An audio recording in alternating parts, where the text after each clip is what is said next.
under a teacher. So you don't have the knowledge, what should I do now, what should I do next, what should be the result of this, and what kind of benefits I should gain after completing this level, and within the next level what kind of results I should gain, what are the instructions to do. You don't have those information with you because you haven't learned, but you are depending on a teacher. But it is very critical point, because you have to choose a well established, well trained teacher, who is eligible to give instruction to a student, because it is at least the minimum level of understanding you need to choose a teacher. It is very critical and it is very important. If your teacher is giving wrong information, or he is giving wrong instructions to do the practice, you will be ended up with different destinations, not the ultimate nibbana. You will be misguided. So the most important thing is you should have Dhamma. At least you are following by your own way, by analyzing Dhamma by yourself, or you are depending on a teacher and you are following his instructions and following his steps to achieve the levels step by step. So these two ways you can follow, but at least minimum level of understanding is needed, whether you are practicing this way under a teacher. So when you talk about this gradual training, we can see all the practitioners, if it's a beginner or in the medium level person, everyone should start with this virtue, sila. We call that sila. We have a main three categories. We call them sila, samadhi, and panya. We call the threefold training, tisikka. The sila is the virtue, morality, and the second one is the samadhi, concentration, with related to the jhanas and all these absorption levels, and third level is wisdom, that is related with the vipassana.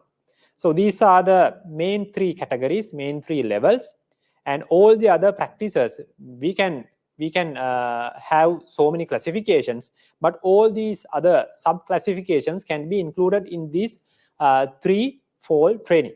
So we are talking about the sila first. So we are going to talk about the sphere of sila and what is beyond that. So when we talk about this gradual training, I have mentioned several times, this is like a journey. So let's take an example. If you want to visit a rural area where you have never visited there, for some issue, for some reason, you have to go to that place. So if you want to go to that place, because there are four things you have to do before you start the journey. The first thing is you have to decide what is your destination. That is the first thing. And the second thing is you have to define, you have to elaborate what should be the destination. That means what is the appearance. Let's take, you are going to a new city where you have never visited. So first you want to decide what should be the destination. It is this kind of a city, and these kind of people live there, and these kind of buildings are there. The climate is like this, and these kind of mountains, forests are there. So you can elaborate then, because you have never visited that city. But after getting those details, you can come to a conclusion when you go there. If you can meet those definitions or the things, these buildings and these kind of people, this climate, these landmarks, then you can come to a conclusion, okay, I have come to the real or the expected destination. Without defining that, you can come to a different destinations, but you are thinking that you have come to the expected one. But the first thing is you have to decide what should be the destination, and you have to elaborate that destination with some definitions, okay, with some details. The third one is you have to choose a path from your place, from your home to that city. There may be several paths. You can some paths may be somewhat long, but more convenient. Some paths may be very short but very difficult. The roads are very in a bad condition. So you can decide what should be my path, what path I should follow to reach that destination. So deciding the path is a third step, and then you have to define that path. Okay, you have never visited that destination through this path, so you have to segment, you have to divide that path into segments. Within that segment, I should meet these kind of landmarks, these kind of buildings, these kind of junctions, and where to turn left, where to turn right. You have to define those details. Then only you can come to a conclusions after completing that particular segment. If you have reached, if you have met those kind of landmarks, buildings, or the forest junctions, then you are very confident that I'm following the right path. Those four things we have to do: the deciding the destination, and deciding defining the destination, and the third one is deciding the path and defining the path. So this is also a journey. Like this example, this path or the practice which is admonished by the Buddha to achieve the ultimate liberation, this is also a journey. We have to follow that path. Okay, before we start the journey, these four things have to be done in this also. What is the four elements what we have to do? The first one is the decide the path. I'm going to achieve these arahantship. I'm going to achieve the Pacceka Buddhaship, or the I'm going to achieve the Buddhaship. I want to become a Samma Sambuddha. These kind of decisions you have to make first. So that is my decisions. So I'm going to work for achieving that purpose. So deciding is the first one. Actually, ultimately you are reaching to the Nibbana, but in a different condition. So you have to decide that first. Then you have to define that one. If I'm going to achieve that arahantship or the Pacceka Buddhaship or Buddhaship, you are becoming a Buddhahood, then you have to define. If I'm going to achieve the Nibbana, what is Nibbana? And when someone achieve that Nibbana, what kind of experience what we can get? So what kind of a thing after achieving Nibbana, what would happen to me? How can I decide? How I can come to a conclusion that I have achieved the Nibbana? So that definition should be taken. So you have to elaborate that Nibbana. What is your destination? That is the second step. And the third one is you have to choose a path. There are several paths you have to take, because in Dhamma also there are several paths you can take based on the character. We call it Raga Charita, Dosa Charita, Moha Charita. So these kind of Saddha Charita, these kind of characters are there. Based on the character, we have to follow a different path, but ultimately you are going to the same destination. But you have to choose because that path, deciding a path is not an easy thing. That should be done with the help of a very eligible, competent teacher, because you cannot decide what path I should follow. Now you can get a rough idea, but ultimately it should be done with the help of a teacher who is eligible to give some advice. So deciding the path is the third one, and how that defining that path, elaborating that path with all the tiny details is the fourth one. So likewise, you are visiting a city which is you have never visited, like Nibbana. We have never visited Nibbana. We have never experienced Nibbana. So you don't know what is the appearance, what is the experience you can take, you can feel when you achieve Nibbana. We have never achieved, we have never experienced. So that destination is a very completely new one. So we have to define it well. And this path also, we have never gone to the end of this path. Sometimes we have followed some to a particular level to some extent, but we have never completed that path. Otherwise, we would not be here. So we should have achieved arahantship or we might experience the Parinibbana. But we have not done it yet. So that path is also very new. So you have to define the destination as well as the path well, because you are going to start the journey and you are going to meet these landmarks or the road signs within this practice. Otherwise, you are following something, but you are not following if you are not following the right path, if you have not defined that well, you might be ended up with very different destinations, but you think you have achieved Nibbana, because we can see that kind of practitioners, disciples who have done this practice effortfully, but they have practiced, they have trained in a different kind of instructions, which is not admonished by the Buddha. Then they have got some experiences, they have achieved some levels.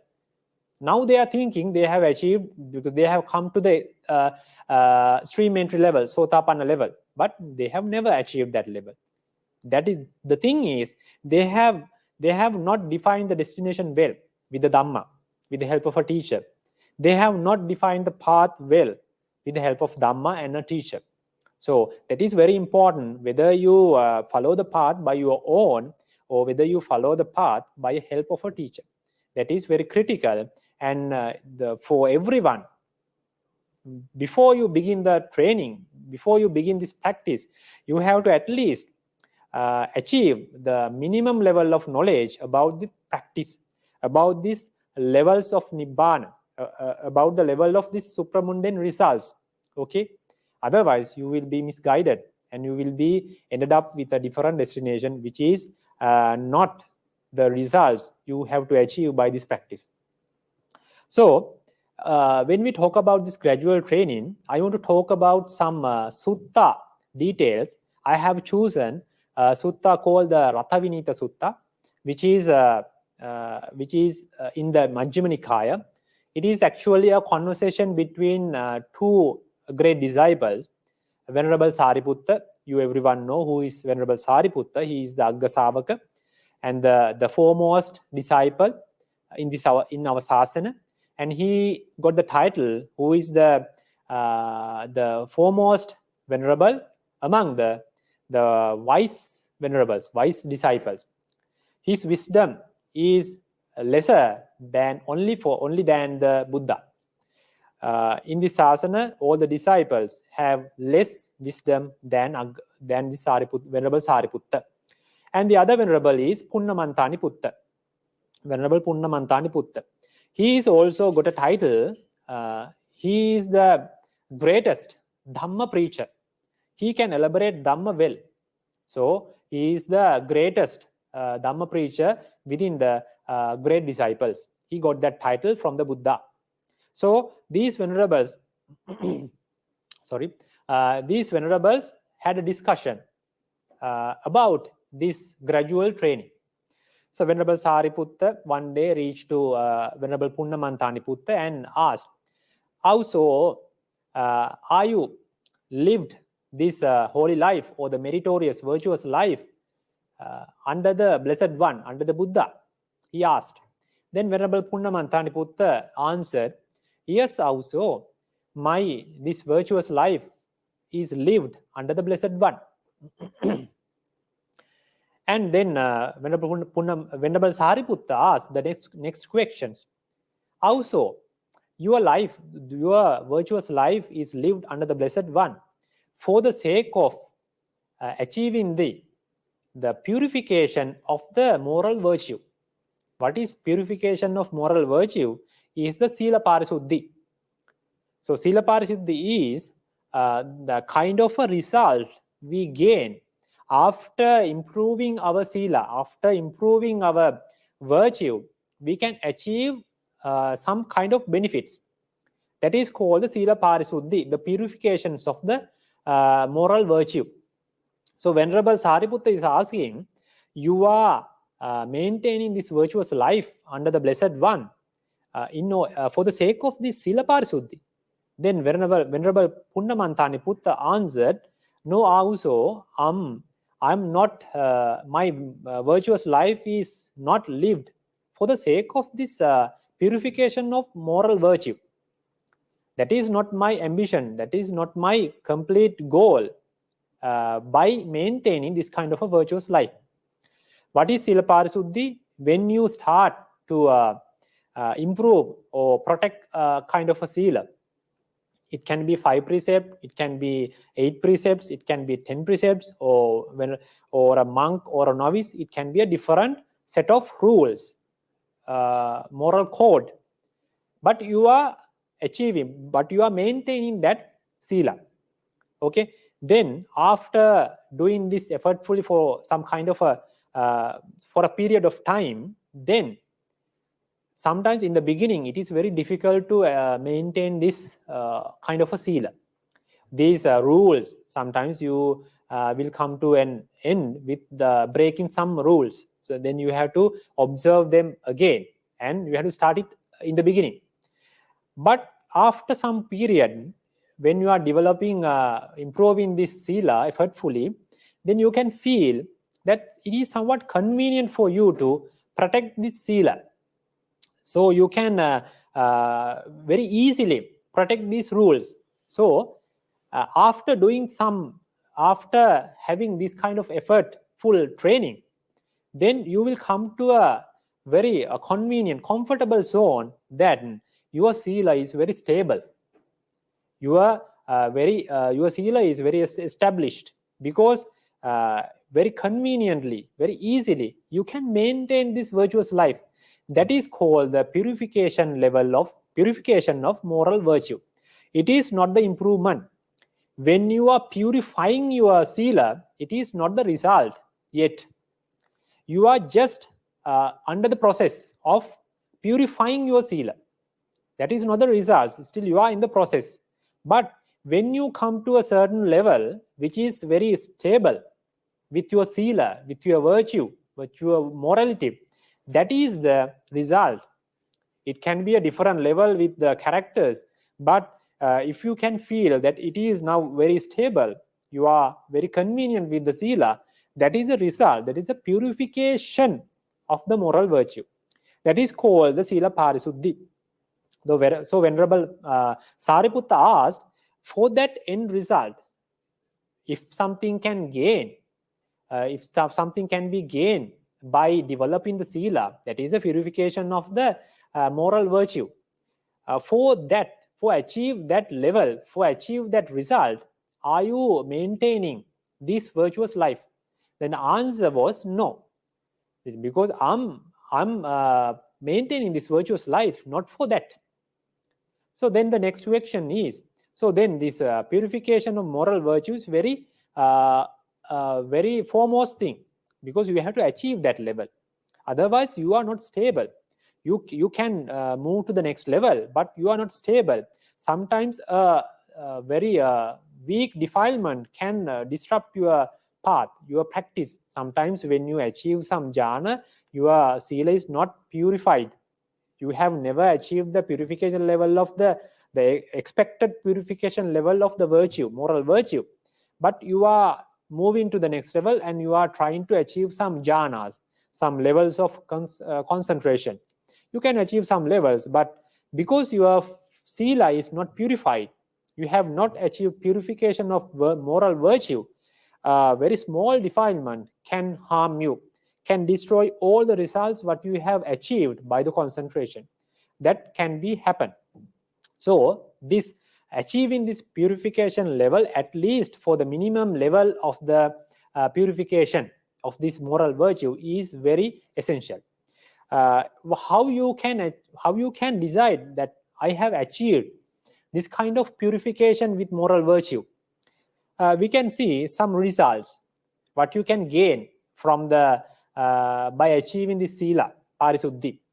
That is, when you are training effortfully with Sila, maintaining a virtuous life, then after some period you will be free from remorse, avippatisaro, free from remorse. If you have done some wrong things in the past, sometimes you are regretting about that. If you couldn't do some good things, meritorious things you miss the chance, then you are regretting that I should have done that. Okay, these kind of regrets, repentings are there if you are not maintaining a virtuous life, meritorious life. So your mind will be come to a regret. You are repenting about the past, about what you have done, about what you have not done. So these kind of things, the remorses, will not be there if you are maintaining a very much with the virtue. If you are maintaining a virtuous life, then you will not be regretting, I shouldn't have done this thing, because you have not done the akusalas, unwholesome things in the past, because you were maintaining a meritorious life, a virtuous life for some period of time. So then you are not regretting about the past, like I shouldn't have done that thing. And you are doing some meritorious things, so you are not regretting about the past, I should have done that thing, because I missed that chance, I should have done that thing without missing that chance. So these things will be, we are saying the avipattisaro, regretting, remorses, repenting. If you are maintaining a virtuous life, virtuous practice, then after some period, when you are doing this effortfully again and again, then you will come to this level, you are free from remorses. Okay, then this is a sign that you are coming to a benefits, you are coming to a certain level which is expected by Buddha after maintaining a virtuous life. So without, if you are free from remorses, less regrets, shows that your sila is very good. You are reaching to the purification level of the sila, moral virtue. Then if you have this free from remorse, if you have the avipattisaro, then it creates the joy. We call the early stage of the piti. Joy, we call the pamojja. When you have avipattisara, you will have the pamojja, the early stage of the piti. Then if the joy is there in your mind, then the next level, then next benefit is, then the piti arises. What is that? The rapture. The rapture is the very strong happiness. You are happy about your practice, happy about your training, happy about what you are doing and what you are not doing. So you are happy. That is called rapture, piti. That is because you have gained that piti because of the sila. Because you are not regretting anything, then the pamojja arises, then the piti arises. Then if you have piti, then you have a very calm mind. We call the passaddhi. You are not thinking about the past. You are not thinking about the future much, because you are very happy about the present moment. You are happy about the present life, because you are having a very virtuous life, virtuous practice. Then the passaddhi arises. What is that?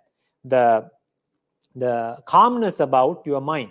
Then when the passaddhi is there, the next benefit is the, what you call the sukha arises. Sukha means the pleasure, because it is related with the mind and the body as well.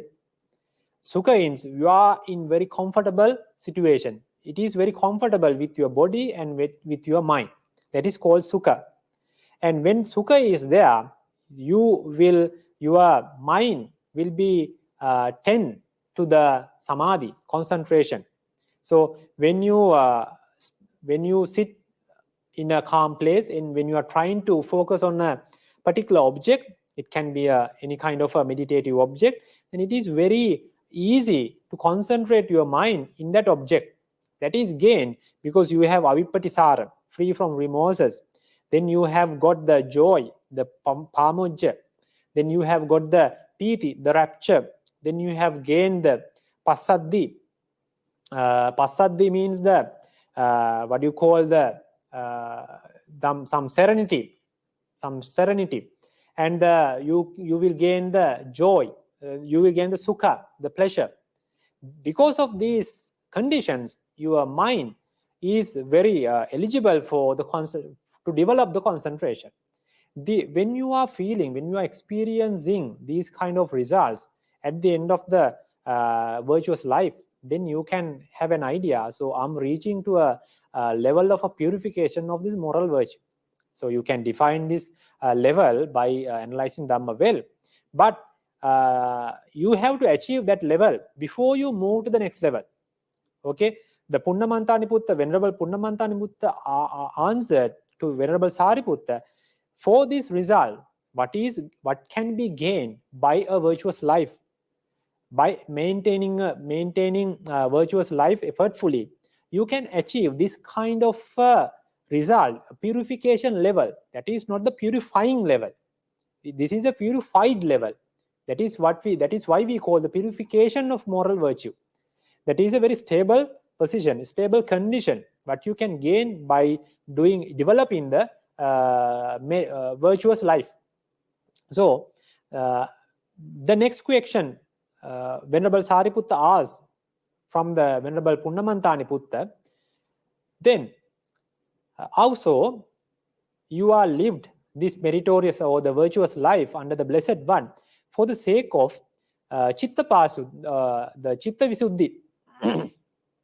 Visuddhi, the purification of the mind. So Venerable Punnamanthaniputta answered, no, also my life is lived not for the sake of the Chitta Parisuddhi, the purification of mind. What is Chitta Parisuddhi? Before you move to the Chitta Parisuddhi, the purification of the mind, you have to come to at least the minimum level of purification of moral virtue. Then it is very easy to develop the concentration. When you start to develop the concentration, then you can achieve some levels of higher concentration. You can achieve the access concentration, we call Upachara Samadhi. Then you can achieve some absorption concentration, we call the jhanas, we call Appana Samadhi. And these kind of tranquility levels, by developing the tranquility, samatha, you can achieve some Upachara Samadhi and the Appana Samadhi, jhanas, and sometimes you can gain. At least you have achieved the Patama Jhana, the first level of the absorption concentration, we call the Patama Jhana. You have achieved the purification of the mind because all the 5 hindrances are suppressed for a longer period. So the hindrances are not come to the mind if you are with the concentration, with this Patama Jhana. Okay, then if you have achieved at least one jhana, Patama Jhana, we can call that person is with the purification of the mind. Then someone can do the concentration, develop the tranquility effortfully, and achieve all the 4 Rupa Jhanas and 4 Arupa Jhanas. He can achieve the Atta Samapatti, all the 8-fold concentration levels. Excuse me.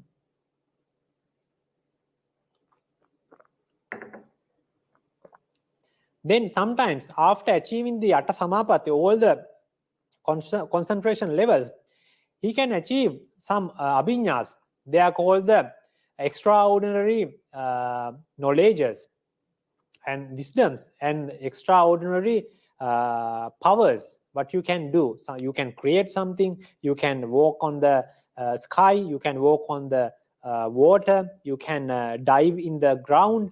So these are the mental superpowers. And sometimes you can see the others' minds. You can recall the previous birth, previous lives of you and the others.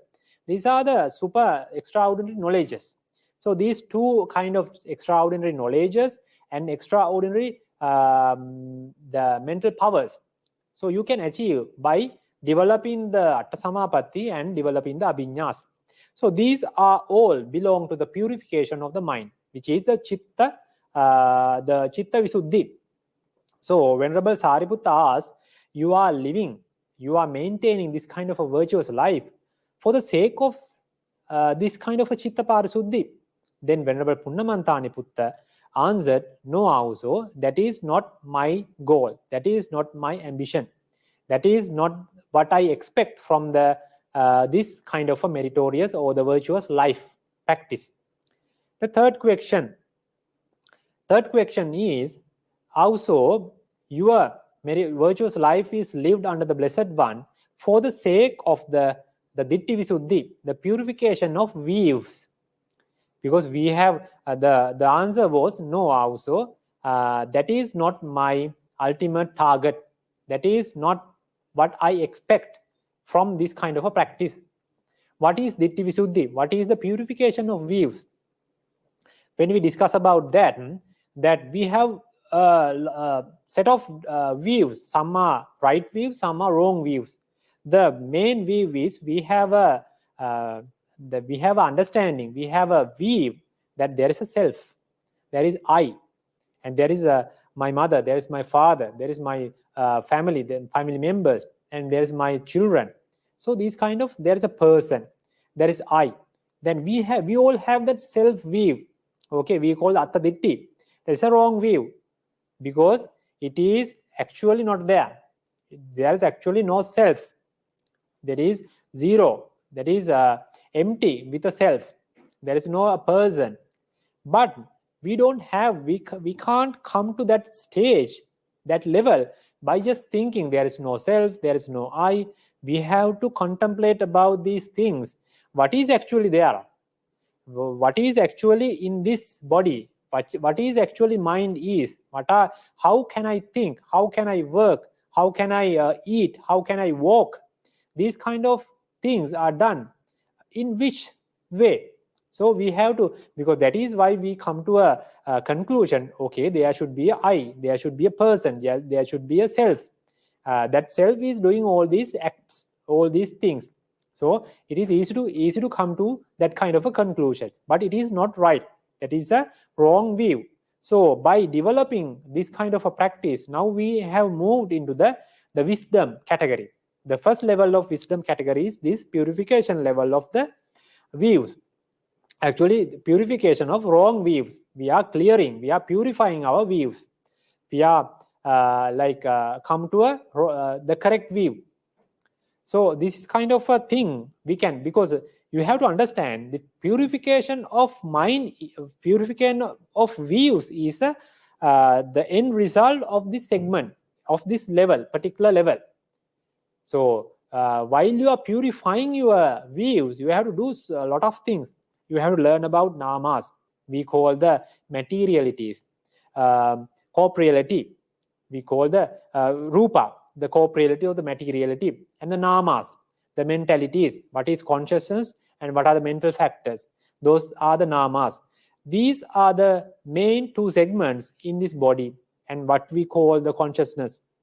Okay, all these things, all the self is comprised with these namas, mentalities, and the rupas, materialities or the corporeality.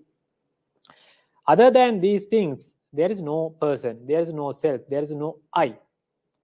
We have to contemplate about these things. Actually, there are only namas and rupas.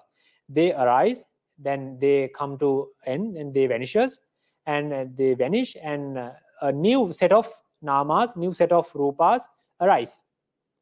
Then it will come to end, and the new set comes, new set arises.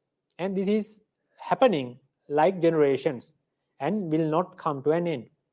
By the help of these namas and rupas, we are doing acts. We are talking, we are seeing, and we are walking, we are eating, we are sleeping, we are sitting, we are doing all the things. We are thinking.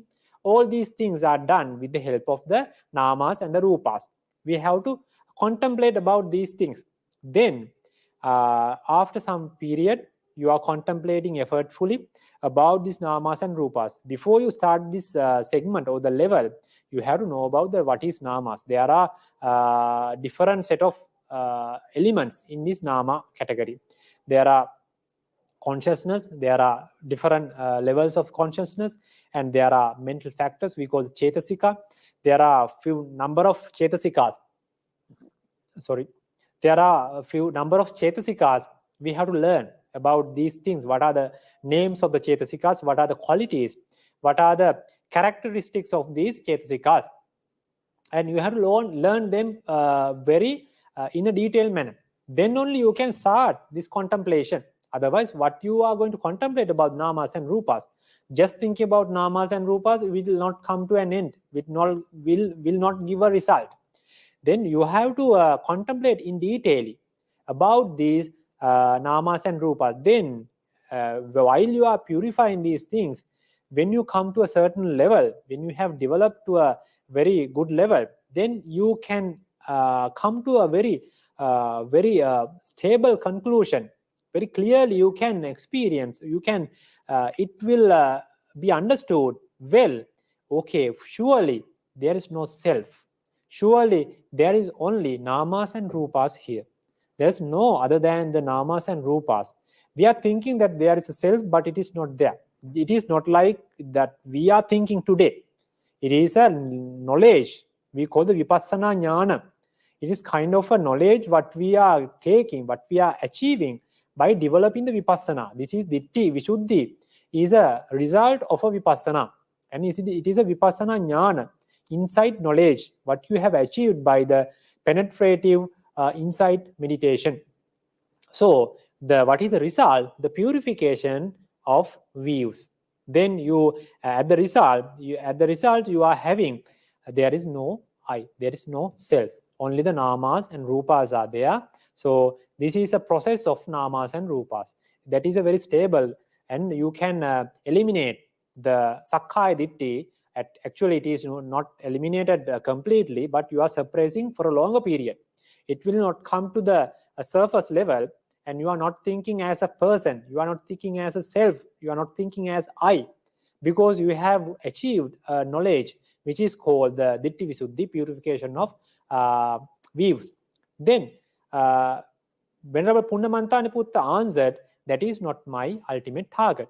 Okay, then Venerable Sariputta asked, okay, also then you are lived this meritorious or the virtuous life under the Blessed One in order to achieve the Kanka Vitarana Visuddhi, the free from the purification by doubt, by overcoming the doubt. Overcoming the doubt. What is the doubt? We have a doubt. Sometimes it is a wrong view. Whether I'm created by a God, I'm created by a Brahma. There are beliefs in the world that because the beings are created by Brahma, beings are created by a supernatural being. So these kind of beliefs are there. Sometimes a Buddhist can have, because he is not well established in this sasana, he can have that kind of a thing. And sometimes he can have an idea like it is emerged without any cause, like it is not created by anyone, but it is emerged without any cause. Suddenly it emerged because I came here without any previous cause. I haven't had a previous birth, previous life, and I don't have a next life, next birth. So I emerged spontaneously and emerged without any reason, and I live this life and I will die. That is the finish. That is the end. These kind of beliefs are there. So these are doubts. Whether I have lived before, whether I'm living after this life. These are the doubts. So these are, we call, there are 62 wrong views in the Buddha Siras. We call the 62 wrong views. There are in the Brahmajala Sutta, you can identify, you can analyze those dittis, wrong views. When these things arises, then you are not in the perfect level. You are not in the practice. So you have to overcome by this doubt. If you have some doubt whether this is created by a God or a supernatural being, whether this is emerged without any reason, spontaneously. So these kind of beliefs we have to overcome. There should be no doubt about this generation of namas and rupas. In the Ditti Visuddhi, you have come to a purification level that there is no a self. You are removing the Sakkaya Ditti, but you have not understood. How the generation of namas and rupas arise, how they exist, which help of what. Now you are going to contemplate analyze about the reasons. We call the paccaya, the reason, causes. We can contemplate about the Paticcasamuppada, the dependent realities, or we call the causality, Paticcasamuppada. Because of Paticcasamuppada, because of the causes, because of the previous causes, these new namas and rupas arise. They exist for a very short period and they vanishes. They pass away. Then the new set of namas and rupas arise because of the previous causes. We have got this life because of the previous causes, and we are going to a next life because of the previous causes, with the help of the karma. So likewise, you are contemplating about the reasons, causes, how these generation, how the existence of those namas and rupas, these mentalities and materialities, how exist, how they are existing in this world, because of the causes, because of the karma, because of the ahara, because of the several kind of reasons, causes. You can learn them in the Paticcasamuppada. In detailed version is the Patthana.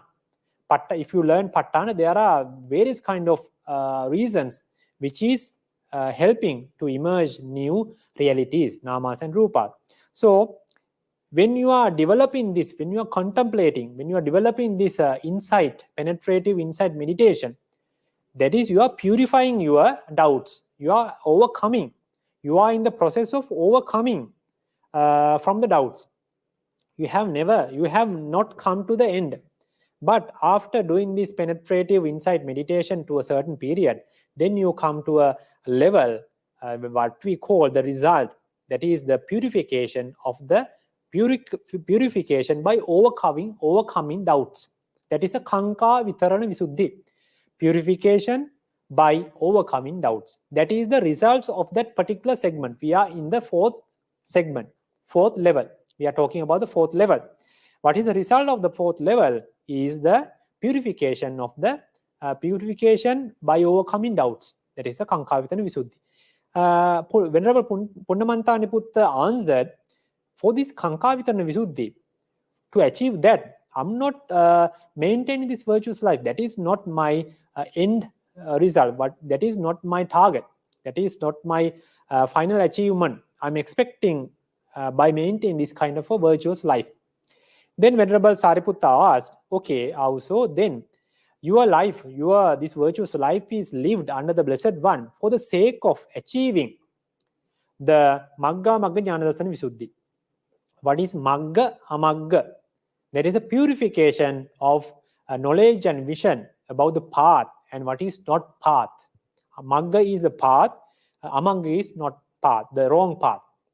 What is Magga is? The Magga is twofold: the correct meditation process or the correct practice, and the second one is the ultimate, the noble paths which eliminate the defilements completely. We call it is fourfold noble paths. We call the Sotapatti Magga, Sakadagami Magga, Anagami Magga, and Arhatta Magga. Those are also Maggas, the correct Maggas, and the correct meditation practice also Magga. What is Amagga? Amagga is the wrong meditation or the wrong practice, wrong meditation practice. And in this level, in this Magga Jnanadarsana, before you come to the Magga Jnanadarsana Visuddhi, some very bright light arise. When very strong piti, strong joy or the pleasure arises, strong sukha, strong pleasure, strong rapture arises. And sometimes you come to a feeling that I'm the one who is doing the meditation well. The others cannot do like me. This kind of mana arises.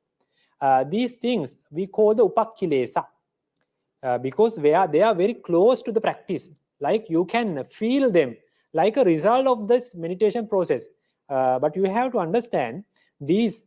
There's a verse called Obhaso Piti Passaddi Adimokkocha Paggaho Sukhanyanum Pattanam Upekkacha Nikantecha.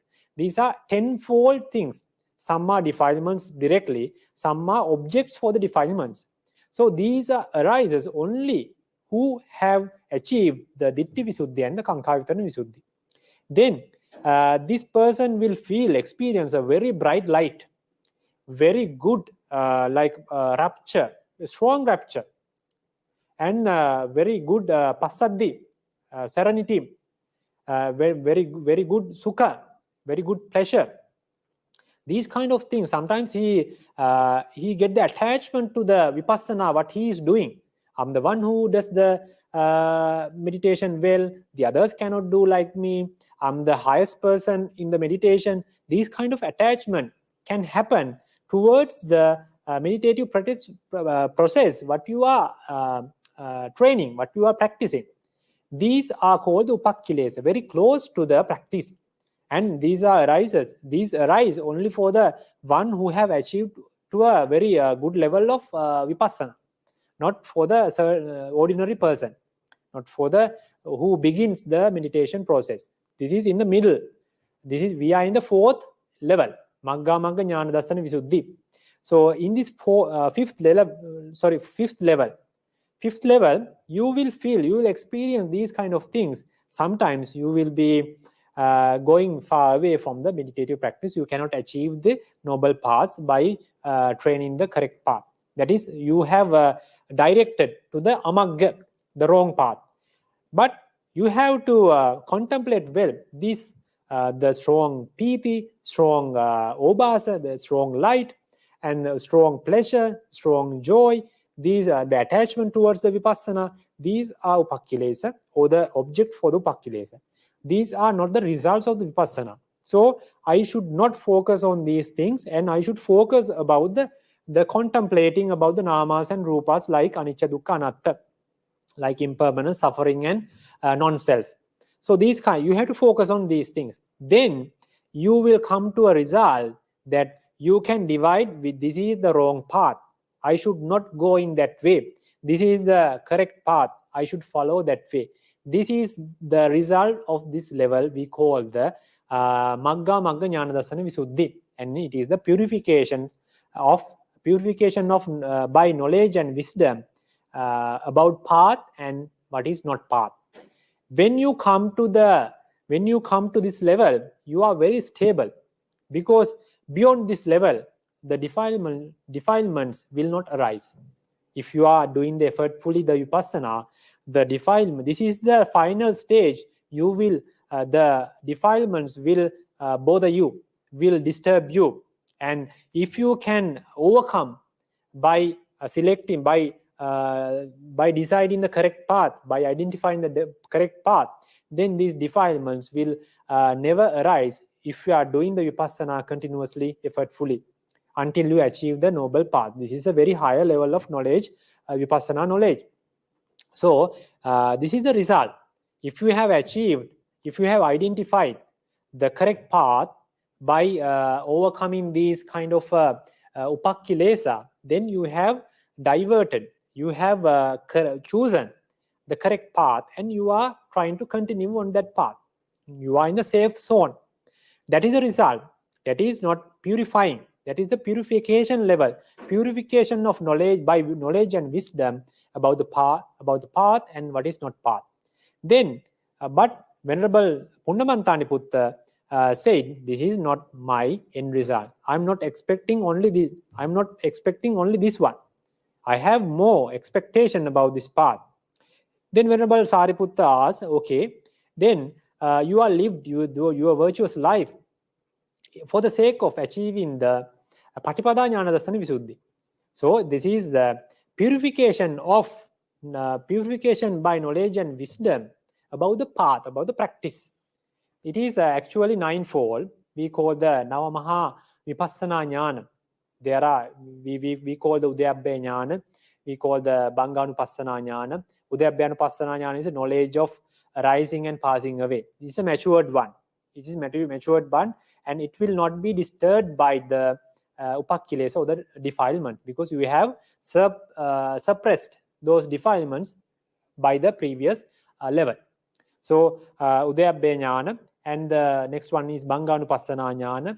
That is called the knowledge of dissolution, the Bhanganupassana Jnana. And then you Vaitupattana Jnana, knowledge of the fearfulness. These kind of things, Udayabbe Anupassana Jnana, then the Bhanganupassana jnana, Baitupattana jnana, Adinavanupassana jnana, Nibbidanupassana jnana.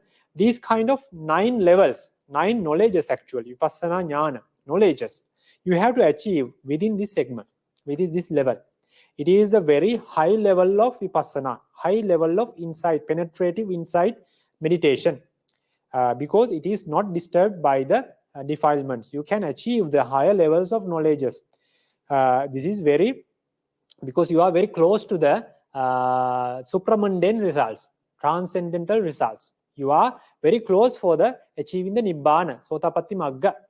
So, Venerable Punnamanthaniputta said, this is not my result. This is not my expectation.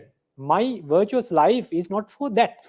I'm not expecting those things only, because I have further expectation. So, you have to understand the purification by knowledge and wisdom about the practice is a result. You are contemplating about the these sankhara, namas and rupas, by the impermanence, by the suffering, and by the non-self, anicca dukkha anatta. These are the, you are purifying. You have not achieved the vipassana jnana, but after you doing the vipassana meditative process effortfully, you can achieve these. You can we can reach to these knowledges, vipassana knowledge, what I have mentioned. You can learn them in detail, because I'm not going to discuss about them in detail version, because we don't have much time. So the result is, when you achieve those kind of knowledges, that is the purification level. That is the result of this level. This is the 6th level. And you are eligible to move to the next level, which is the final level. And what is the final level? Venerable Sariputta asks, also your virtuous life is lived for the sake of achieving the Jnana Dassana Visuddhi. That is called the purification by purification of knowledge and wisdom. Knowledge and wisdom. Sorry. And but the answer was still no. Also, I'm not lived my virtuous life under the Blessed One, not for that. Because what is Jnana Dassana Visuddhi is the 4 noble paths. That is eliminating the defilements completely, step by step. By Sotapatti Magga, you are eliminating permanently some set of several kind of defilements.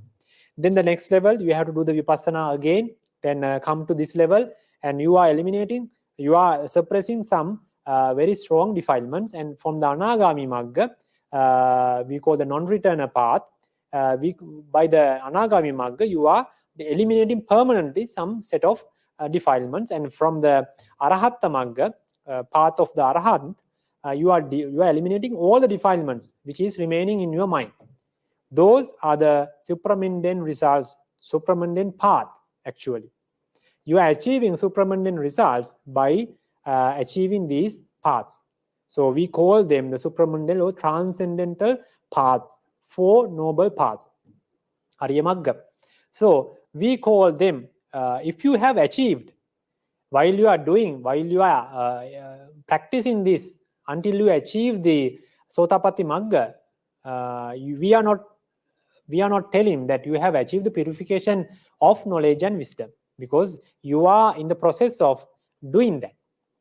When you achieve that Sotapatti Magga because for the first time you are achieving the Sotapatti Magga, and this is the level of purification.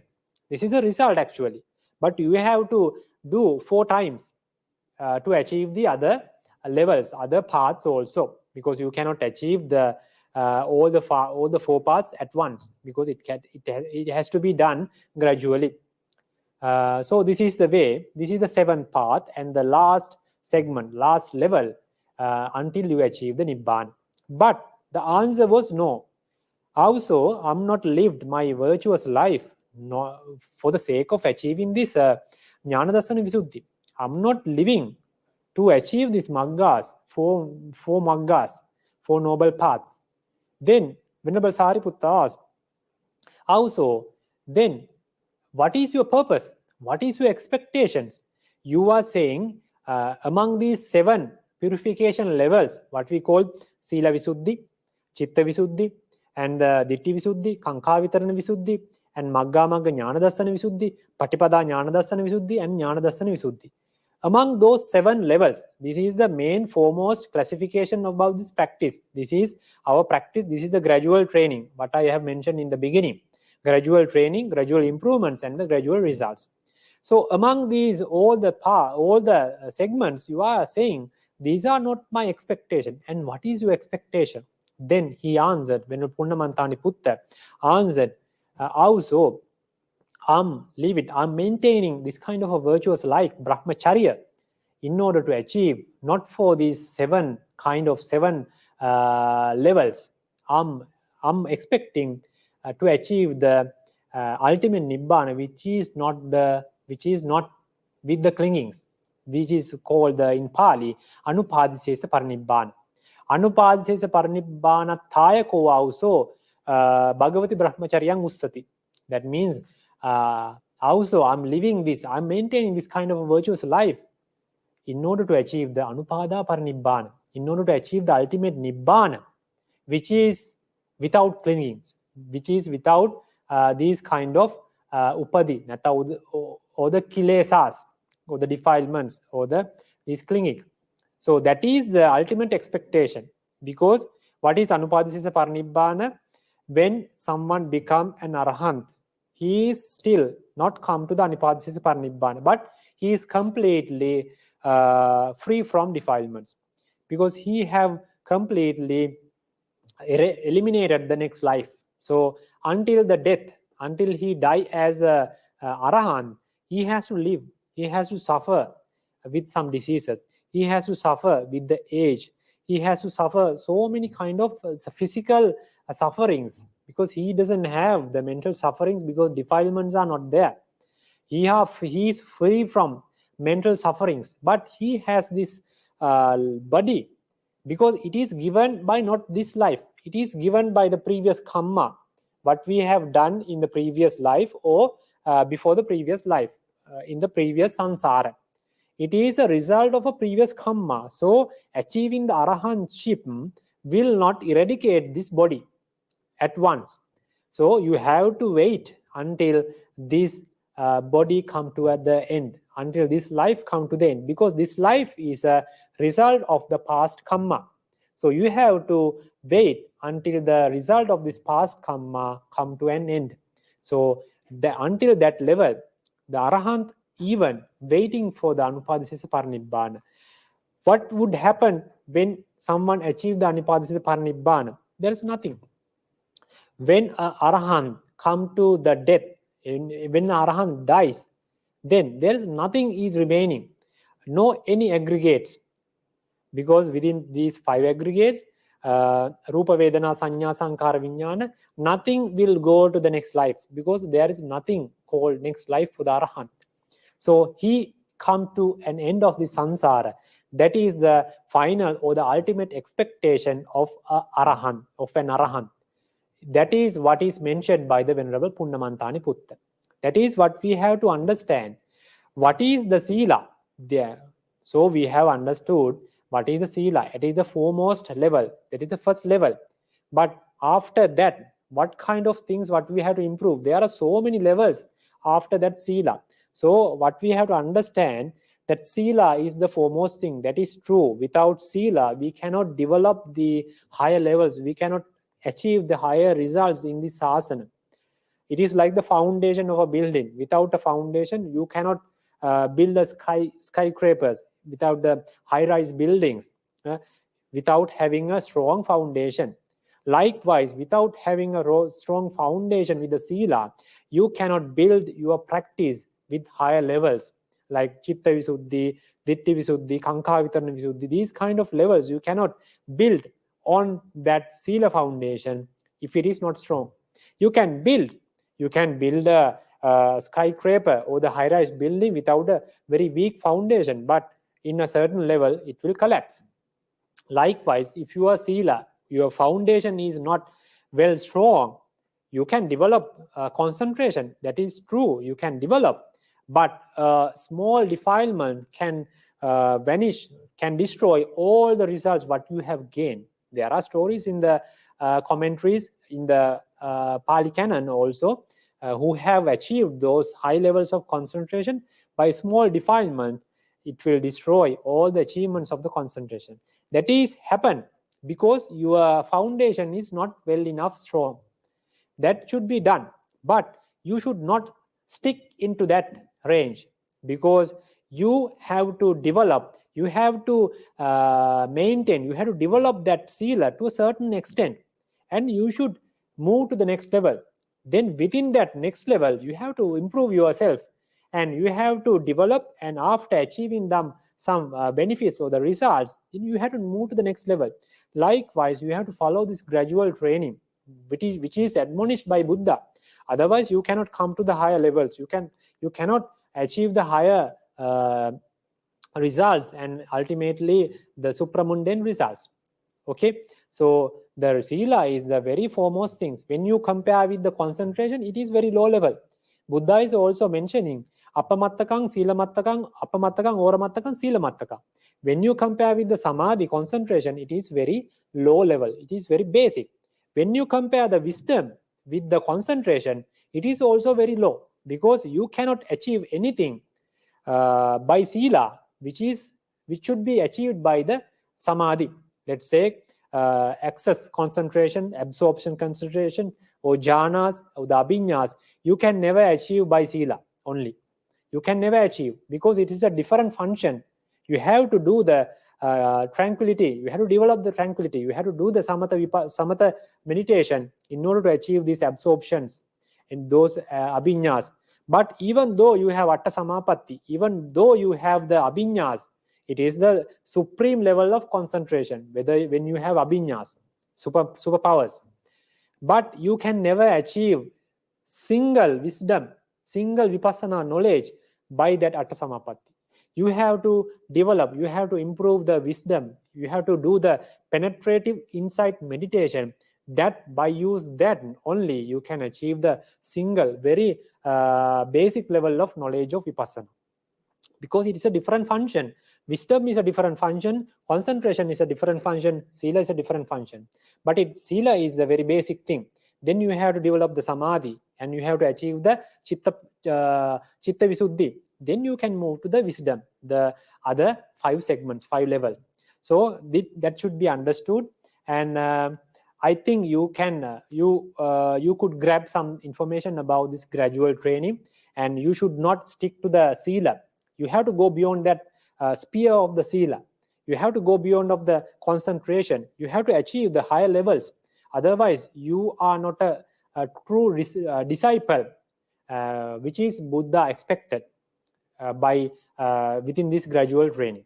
So I think you have got some idea about this gradual training, and with those information, I'm going to conclude the Dhamma talk, and by allowing the session for the Q&A. And I wish these merits, we have accumulated several kind of merits by preaching Dhamma, by listening to the Dhamma, by contemplating about Dhamma.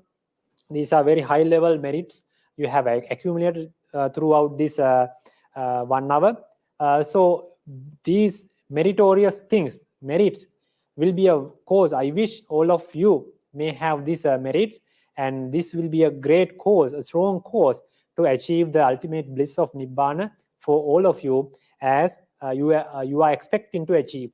So I'm giving a chance for the Q&A session. You can raise some questions related to the Dhamma facts I have given. If we have some time, extra time, you can go for the other questions as well.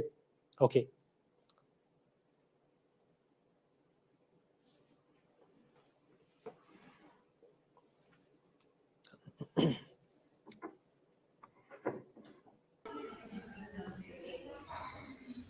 Okay. Dear respected Bhante, on behalf of Dhamma USA, I would like to express my heartfelt gratitude for your enlightening Dhamma talk on the importance of morality and its benefits. Your talk has been truly profound and has provided us with invaluable insights. I am excited to share with you some of the questions that our audience has posted. First one is,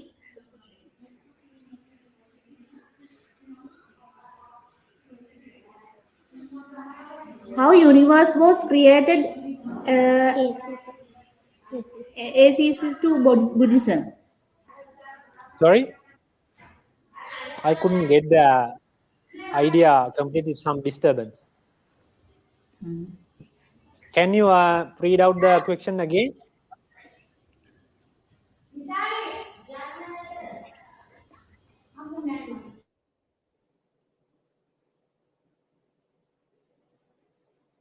Can you repeat the question again? I heard about the universe, but the beginning part I missed.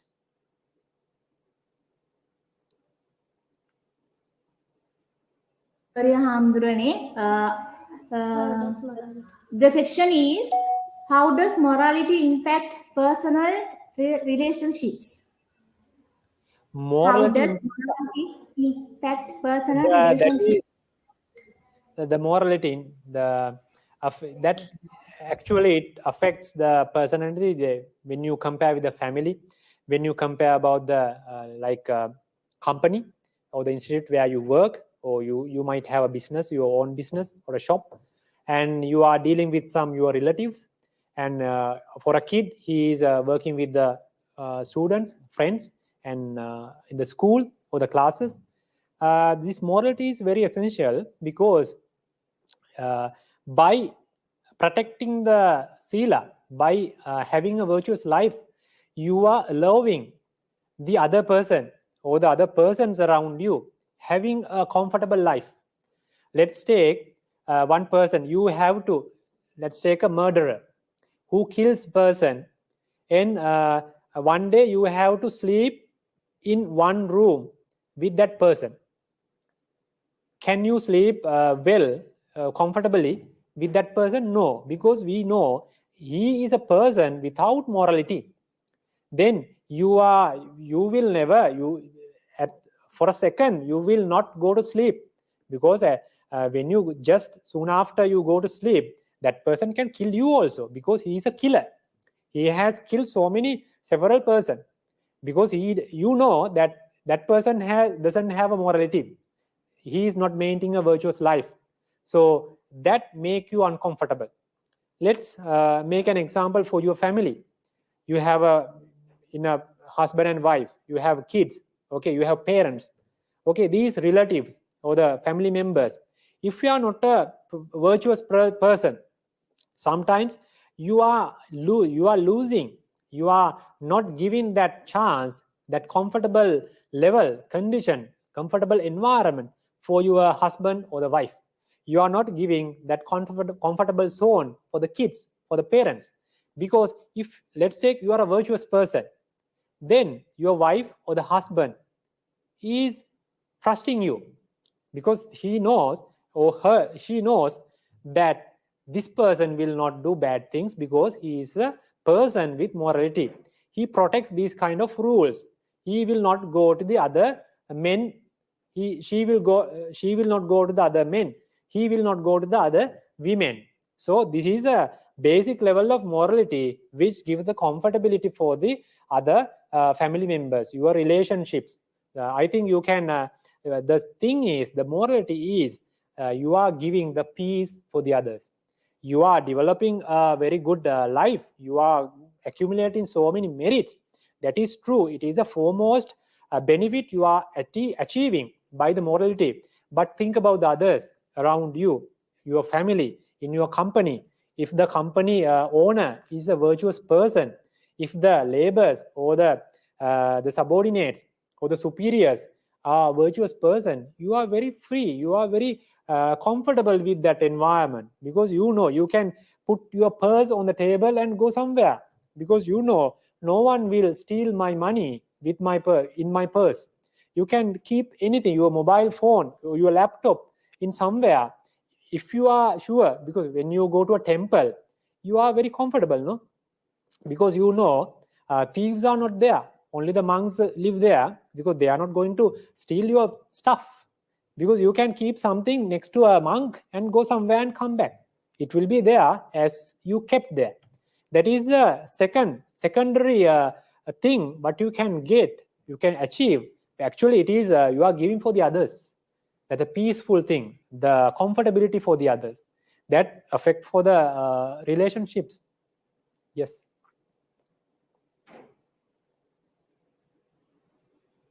We can go for the next question if you are satisfied with the answer.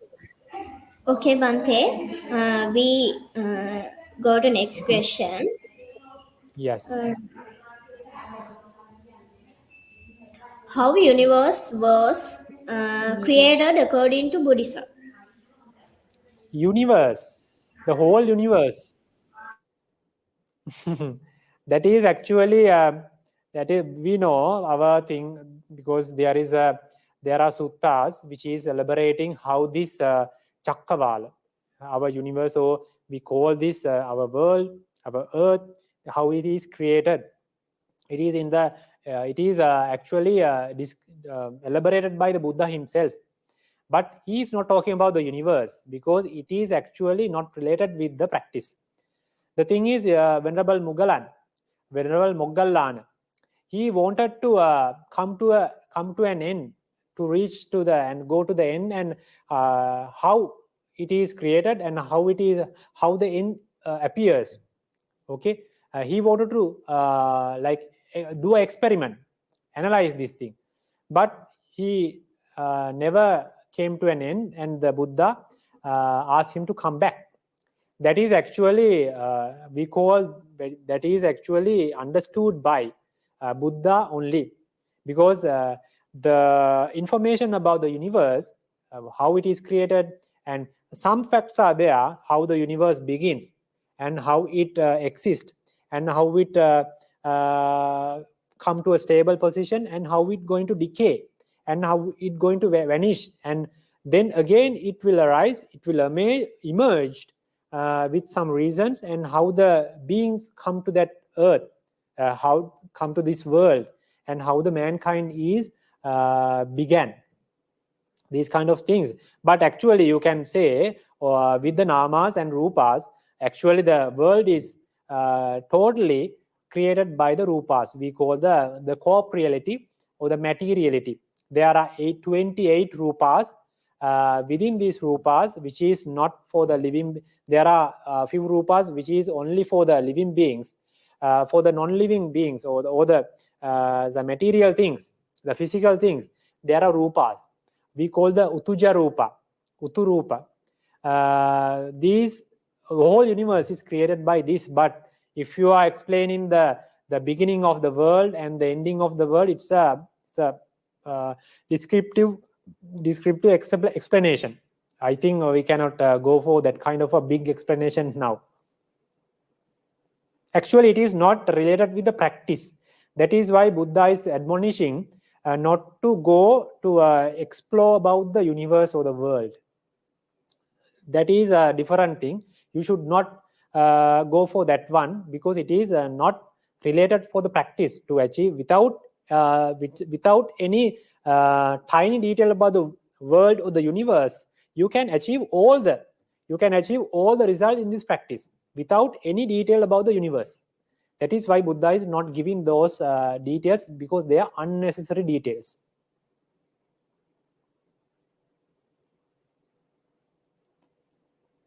Are you happy with the answer? I think it's a good answer for that question. Okay, we can go for the next question then. The next question is, how does morality impact personal relationships? We answered that one, no? We answered that one as the first question. For the personal relationships, we can go for the next one. How can practicing morality lead to personal growth and development? Personal growth and development. Actually, the morality itself is the personal growth, because you are developing. That is what, when you are developing the sila, I told you, you will be free from remorse. You are free from regrets. Because sometimes you may feel, you may have your personal experience, you are regretting about the past, because I should have done that thing, I should not have done that thing. So these kind of regrets are there if you have not maintaining a virtuous life. If you are having a virtuous life, you are free from remorse. That is the first benefit you are taking, which is called the avippatisaro. That is the free from remorse, is the first benefit.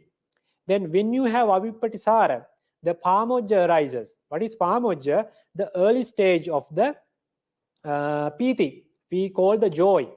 When the joy is there in the mind, you can experience the feel when the joy is there, no? When you are happy about something, it is very pleasant feeling. You are happy about that thing. You are not regretting about anything. No, when the joy is there. When you are free from remorse, the joy arises. When the joy arises, when the joy is there in the mind, the piti arises, the rapture, the very strong piti, very strong happiness in the mind. Then when the strong happiness, the piti arises, when the piti is there in the mind, then the passaddhi arises. What is the serenity? The calmness of the mind. Then when the calmness is there, then the sukha arises. What is sukha? The pleasure, the comfortability of the mind and the body as well. When the comfortability is there, then your mind tends to the concentration. The samadhi arises. When the samadhi arises, then you can see the world as it is. We call the yatha bhuta jnana dassana. When you have samadhi, when you have a very strong concentration like jhanas, you can see the world with your knowledge as truly it is. That is the yatha bhuta. Truly it is. You can see the world, you can understand the world as it is, truly. Then when you are seeing the world as it is, then the nibbida viraga, we call the disenchantment. You are free from the defilements, we call the maggas. We call the very strong vipassana as well as the 4 maggas, noble paths, we call the nibbida viraga. And when the nibbida viraga, when the disenchantment in the mind is there, when you are free from defilements, then the vimutti jnana dassana, then it helps to become the vimutti means the phala jnana. That means the fruitions, noble fruitions. We call the sotapatti phala, sakadagami phala, anagami phala, and the arahatta phala. These are the vimutti. And the jnana dassana means the paccavakkana jnana. You are recalling your maggas, paths, and the palas, the fruitions, and the nibbana. What are the defilements I have eliminated? What are the remaining elements, remaining defilements? These kinds of we are contemplating with the paccavakkana jnana. These all begins with the morality. Without morality, no avippatisara. You are regretting. You are not free from remorse. Without free from remorse, you will not feel joy. You will not feel the pleasure. You will not feel the rapture. You will not feel the serenity. You will not feel the concentration, and you will not experience the results of the vipassana. You will not experience the nibbana. These all begins with the morality first. You should have a very strong foundation with the morality. That is how we have to understand the personal development when you talk about the personal development. Yes. Okay, Bante. The next question is, what is the importance of morality? What is the importance? I think the previous answer, you can get an idea about what is the importance. No, you cannot achieve any results you cannot go like we explained in the sermon. Also, there are 7 levels, higher levels. You cannot achieve. You cannot move into the higher levels without having a purification of moral virtue. Without sila, you cannot achieve because your foundation is not strong. Anytime it can collapse. So it is very important, essential. You made the foundation when you are building a home, when you are building a skyscraper or the high-rise building. You should have a very strong strong foundation. Likewise, we have a very huge building to build with higher levels. these levels will not be stable if our foundation is a sila, morality. If our morality is not strong, then anytime it can collapse. It can collapse. You cannot go higher levels because it will be vibrate and it will collapse, because single little small defilement can disturb you, can destroy all the results you have gained throughout a period of time. Then you should pay attention for your morality, and you have to achieve the purification of moral virtue. That is called the Sila Visuddhi.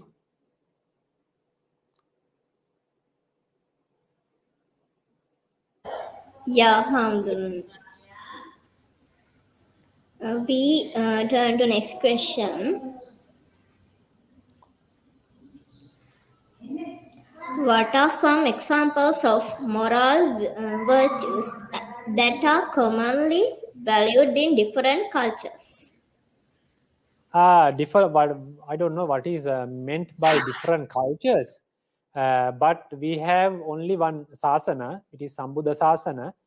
There are other sasanas we call, there are so many religions in the world, and they are defining. That is why I elaborated first. You have to, when you go for a city where you have never visited, you have to do first, you have to do for homeworks before you start the journey. What are those? You have to decide your destination. Then you have to define that destination. You have to analyze that detailing. Then you have to decide which path I should follow to reach that destination. Third one. And the fourth one is you have to describe that. You have to define that path. What are the instructions? What are the things I have to follow in this path? Likewise, we have the Buddha has admonished this path, this practice, to achieve the ultimate liberation, which is Nibbana, free from suffering, free from samsara. That is our destination. So the Arahatta Magga, it is also a supramental result. When you achieve the Arahatta Magga, when you become Arahant, when you become an Arahant, you have achieved the Nibbana. That is our ultimate goal, our destination. There are some other religions that their destination is go to the God, go to the vicinity of the God, go to the heaven, or to become there are different definitions about their destination. But our destination is Nibbana, to achieve these 4 Maggas, 4 Palas, and ultimate Nibbana. We call the Navalokuttara Dhamma. 9-fold results what we can gain through this practice. So that is our destination. There is a path also. We have to define, we have to describe what is that destination, how it look like, and what are the features, what are the qualities, how you can experience that when you achieve that, what is the condition of that. This is the defining that destination. And the third one is you have to choose a path based on your character, based on your qualification. You can achieve, there are so many paths you can follow to achieve these supramundane or transcendental results. Okay, the Nibbana. And you can decide what is the path I'm going to follow. And then the fourth one is you have to define that path, describe that path, elaborate that path. So without having those homeworks, without that prerequisites, your journey in this practice is not stable. You can go somewhere else. You can achieve some other kind of Nibbana, which is not the ultimate Nibbana, which is admonished by the Buddha. That should not be done, because that is why we need the help of Dhamma. That is why we need help of the teachers. That is why we need a Buddha. Only Buddha can elaborate this destination. This is the destination you have to achieve. These are the qualities of that Nibbana. This is the path you have to follow. These are the qualities of this path. These 4 things are done by Buddha. Disciples cannot do that. But we have that Dhamma. which is preached, which is elaborated by the Buddha, then we can follow that. In different cultures means that if he is a true disciple of Buddha, that doesn't vary with the culture, with the country. All the sasanas, all the Buddhist countries or non-Buddhist countries, if there are a disciple who is trying to achieve this kind of ultimate nibbana by following this Eight Noble Path, it is not a different way, because it is sometimes the things you have to follow is almost same.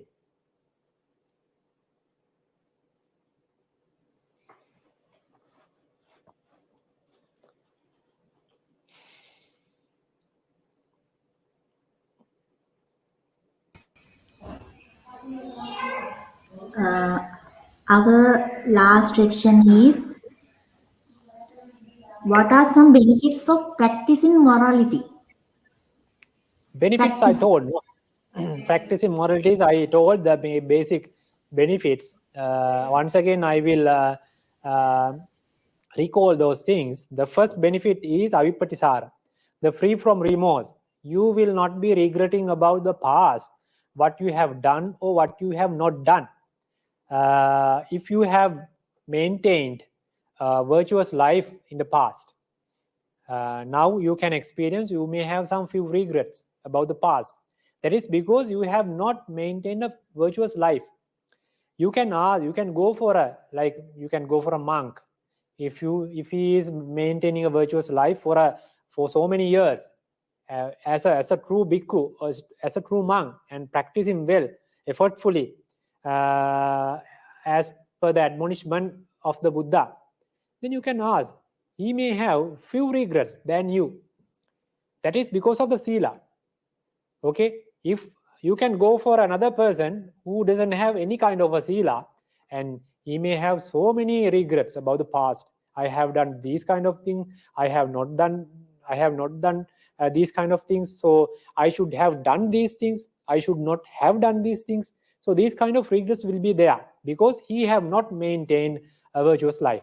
That is the first, the free from remorses. And then if you are free from remorses, the joy arises, the early stage of the happiness. Joy, the pamojja arises. Then the piti arises, the strong level, the higher, the matured level of the happiness. That is, we call the happiness piti. When the piti is there, then your passaddhi or serenity arises. When the serenity, then your mind is very calm. Then the serenity is there, your mind and you will feel the sukha. We call the pleasure. When the pleasure, that means you are in a very comfortable with the mind and with the body. And with this with this pleasure, sukha, your mind tends to the concentration, samadhi. When samadhi is there, yatha bhuta jnana dasanata, you can see the world truly as it is.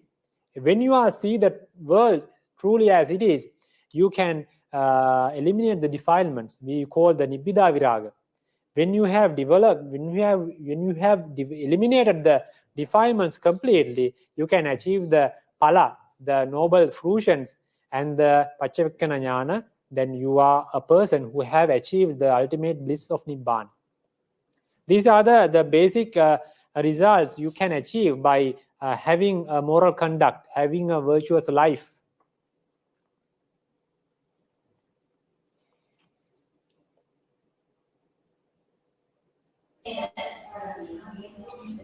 Respect Bhante. As we come to the end of this insightful session on the importance of morality and its benefits, would it be possible for to conclude with a short Buddhist chanting? How long will it take? Because one venerable is also waiting for the next Dhamma sermon. So I have to give the studio for that venerable. He is waiting. It is, I think, within few minutes it has to be begun. So how long will it take? About 5 minutes. Okay. Then we can quickly do it. Please continue the chanting. So you are expecting me to do the chanting. Yeah. Okay. Thank you. You are expecting a Paritta chanting? Yeah. Okay. Then we can go for a Karaniya this is a Metta Sutta.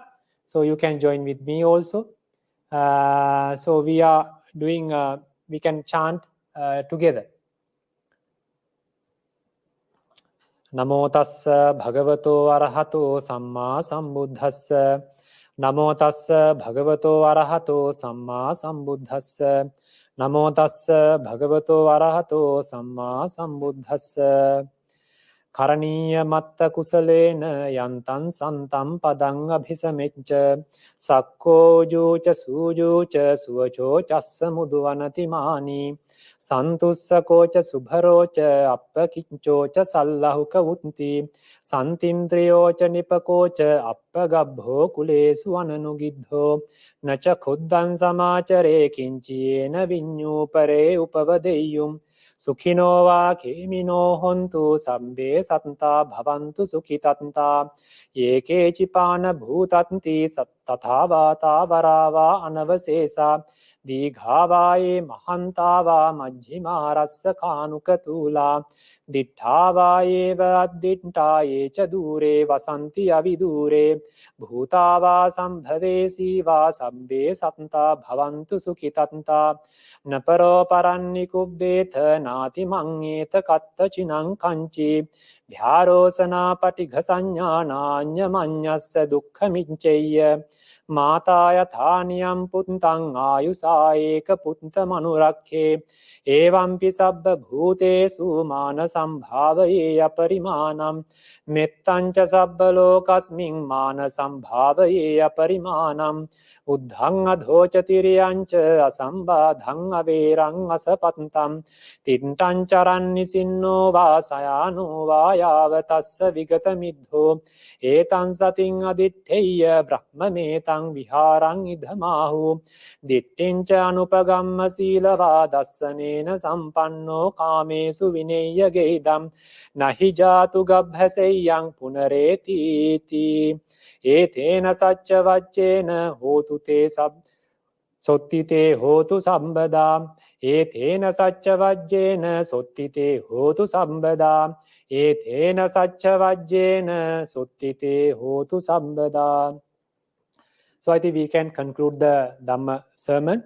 So I would like to, because we have accumulated very valuable merits during this time. So we can share those merits with our teachers, with our parents, and all the relatives who have passed away and who are expecting such kind of merits. And also we can share these merits with the Devas and Brahmas who are happy to receive the merits, who are happy with this kind of merit.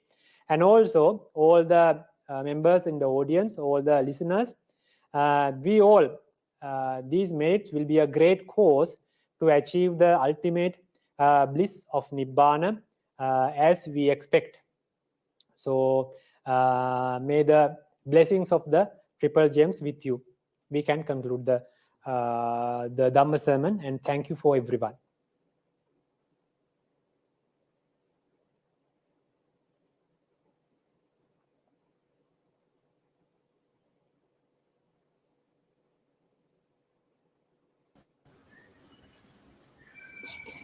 Thank you for your valuable Dhamma talk, Swamin Hansa. Welcome.